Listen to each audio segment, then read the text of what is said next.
Hello. In this video, we're going to go ahead and look at transformations. So we're going to look at vertical transformations first. Now, these are important because we're going to be graphing on my math lab, my lab math. And in order to do so, you're going to have to identify the transformations that occur in a particular equation. So the first type of a transformation, or of the vertical transformations that we have, is vertical stretching.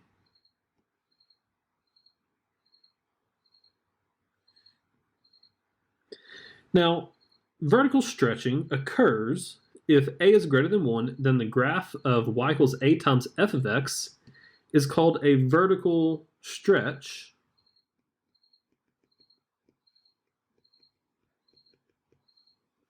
of the graph of y equals f of x by a factor of a, basically.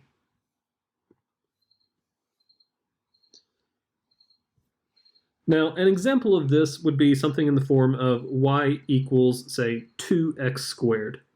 And the 2 out front here, this 2 right here, would be a vertical stretch by a factor of 2.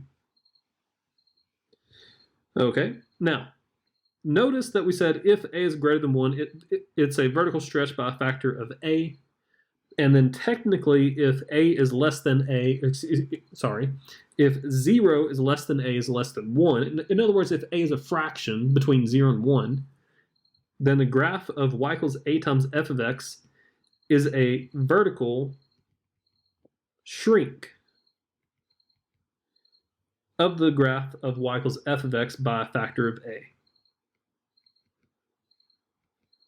But what we want to do is we want to realize my math lab will only have an option for a vertical stretch. So just understand that. An example of this would be down here, y equals 1/2 x squared. And this 1/2, notice it's between 0 and 1. That's the reason it would be a vertical shrink, because we're multiplying by half, and so anything that gets multiplied by half actually becomes smaller in magnitude. Okay, that is everything about vertical stretching. Now let's look at vertical shifting.